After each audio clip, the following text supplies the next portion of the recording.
sometimes the challenge is intellectual, sometimes it's emotional, sometimes it's physical, sometimes it's all of those things.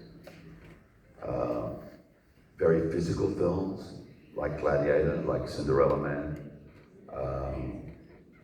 they have their own challenge, but probably the one that was the most challenging because of the level of engagement it required was a movie called A Beautiful Mind.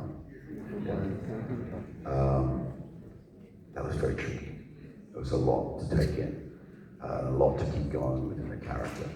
You know, and I can talk about the physical challenge of something like Cinderella Man and Gladiator, but in reality, the physical challenge of Noah for Darren Aronofsky was deeper, and I was older, and it was way more painful. And you know, of the shooting days, we shot 36 days. Imagine this, 36 work days under rain towers.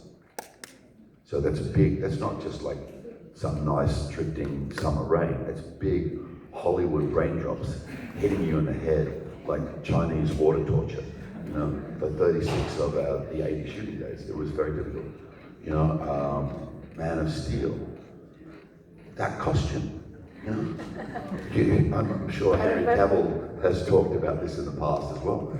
You know, the costume required you to be at the fittest point you could be, and I was 50, you know, and there was also other controls involved in that because once the costume was on, you couldn't go to the bathroom for a minimum of 6 hours because it takes 3 people 30 minutes to take your costume off.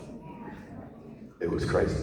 So challenges come in different forms. You know, I just finished the shoot of Highlander, again with Henry Cavill. Henry Cavill is playing McLeod, and I'm playing the character Ramirez. It's an Amazon production, and it's going to be fantastic. It's being directed by Chad Stahelski, who directed all the John Wick movies. So you know that guy's incapable of making a movie that's not exciting. So it's going to be fantastic, but you know, I'm 62. I just did a 2-week fight sequence with swords with Dave Bautista. Ay, caramba. This is not an easy thing for an old Spanish man.